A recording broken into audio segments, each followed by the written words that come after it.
All right. I'm with John Kimball of Social Entropy. He's going to explain some of the upgrades they have if you're a 303 808 person. 606. We have our existing Quicksilver 303 upgrade, which is a completely rewritten operating system for the 303.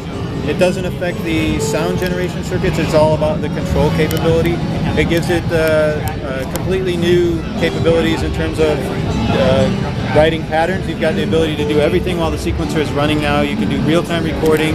It gives you Midi, USB Midi pattern dumping through SysX.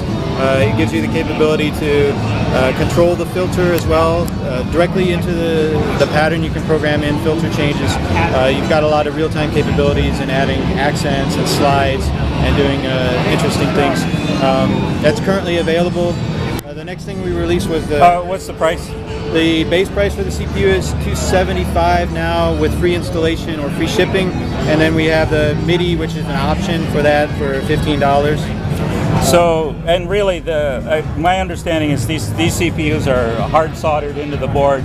It's best to get a specialist to put them in. This is not a do-it-yourself at home thing. Yeah, so the main CPU has to be desoldered from it, which is, it's not too bad if you have a tech, that knows the how right to equipment desolder something. Yeah.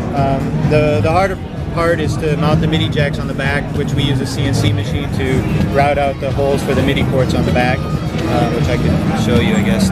So the short answer is buy one and ship your gear to you, and you'll take care of it. We offer free install, so that's the reason we do that, so we can get it done right. So we have the MIDI ports we put on the back, and there's an adapter that converts it to a standard MIDI. The reason we did that is because these are very robust, and you don't lose the DIN sync capability. So we do. Oh, so you've got DIN sync and MIDI at the same time? Yeah, so it still supports the sync input as well through the standard capability, and then we added the MIDI ports here so you can sync to MIDI or output MIDI clock.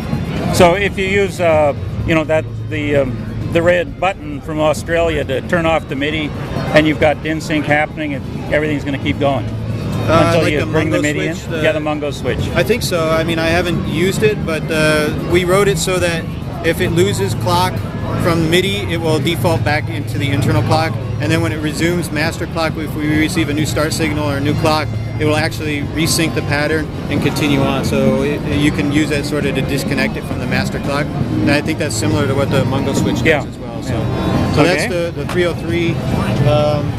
The 606, very similar to that. It's a completely rewritten operating system. The interesting thing about the 606, it gives you the ability to do individual accenting of individual instruments. Traditionally, the 606 had a global accent, which applied to all the instruments at the same time. So now you can individually accent, much like you would have seen on the engine, where you can double-click now to accent an instrument. It's got the capability, obviously. So your kicks are put something in your hi-hat pattern. Exactly. Yeah. So it actually makes it much more expressive. You can individually mute the instruments now right on the interface, so you can individually mute just one of the bass drum, snare drum instruments. You've got drum rolls, so you can use that as a performance tool to, in real time, add note repeats, drum rolls. And then you've got real-time recording, both on the interface as well as through MIDI, and it uses velocity for the accents. It gives you MIDI, USB MIDI as well, and everything can be done while the sequencer is running. The 606 could already do that, but everything still can be done while the sequencer is running. And it doesn't affect the sound circuits at all, much the same as on the 303. It only affects the sequencer and the control of the sequencer. Okay. What about the 808? So the 808, one of my favorite machines. So we are just now for the first time showing the Quicksilver 808, which is very similar to the capabilities we added to the 606, but is much more compelling for the 808 because now you can actually move between modes in the 808 without stopping the sequencer. It gives it the ability to do the real-time recording, the individual instrument accenting, the drum mutes, drum rolls as well. So very similar to what we had on the 606. It's got MIDI, USB MIDI, MIDI input and output.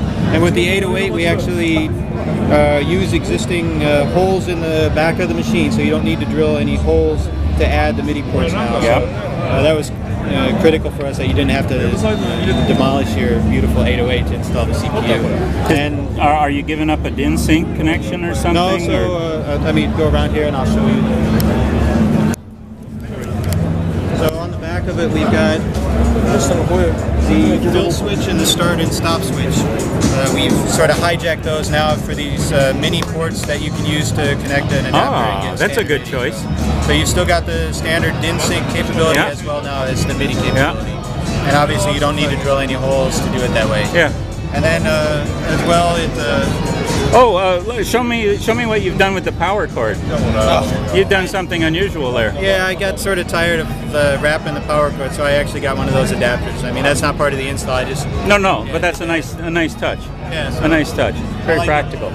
makes it a little more portable. And then as part of that, we've also developed new start, stop, and tap switches, which are What wears out? so on the old I've changed the switches, number on mine.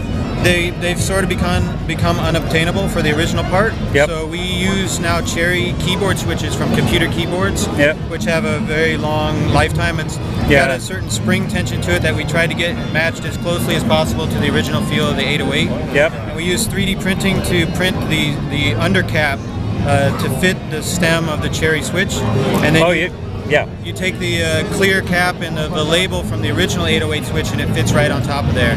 And it's got the same height as the original button. So, I mean, that machine there actually has these switches on it.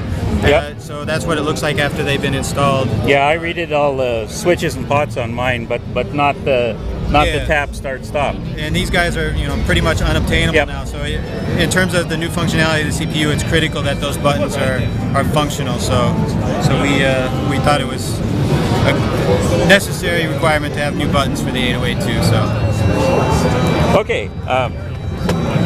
I'll grudgingly give you back your 303.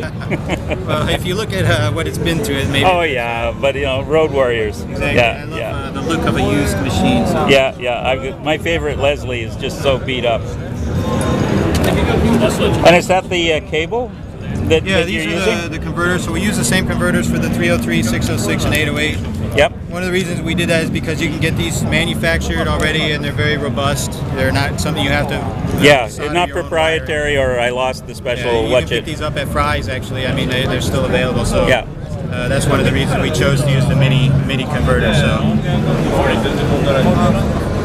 So what are the prices for the 3 CPUs?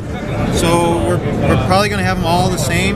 Be $275. Right now, these 303 and 606 are $275 for the base CPU, and the MIDI upgrade is $15 for the dongles, basically, and the additional cabling. And we're probably going to try to keep the same pricing for the 808. The 808 has a few additional pieces to it, so we've got a few different components that have to go in for the switchboard. So this is the spacer actually that goes on the back panel of the 808 where those jacks are, so you don't have to break or cut the original one. You can just replace it with a new panel. And then we've got the wiring for the MIDI ports, and there's a little I don't have it here, but the little board for the mini jacks to mount it on the back of the machine.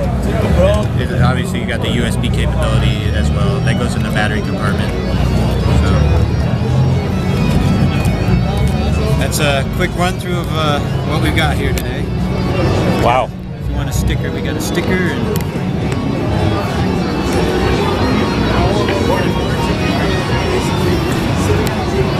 And website, socialentropy.com for all of this? Yeah, so currently we just got a photo on the website of the new engine. We're going to try as soon as possible to get as much information up as we can. That's Brian here. He's setting up his. I don't know if you wanted to talk to Brian about he should have his machines. And why red and blue?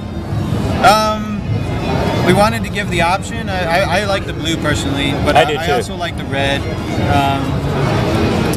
I wanted to give it a bit of a personality. I mean, I spent a lot of time on the workflow and the look and feel of the machine, so I wanted to give it sort of a personality and also give an option. I mean, to me, it's really important to build a relationship with a piece of hardware, so I don't like generic MIDI controllers. I like things that are labeled what they do, and you build a relationship with the hardware. So I've done a lot of work with other materials, and I find red drops out and fades far faster. It starts losing it, whereas this is going to be. That would be the one I'd go with, is the blue. I'm partial to the blue myself.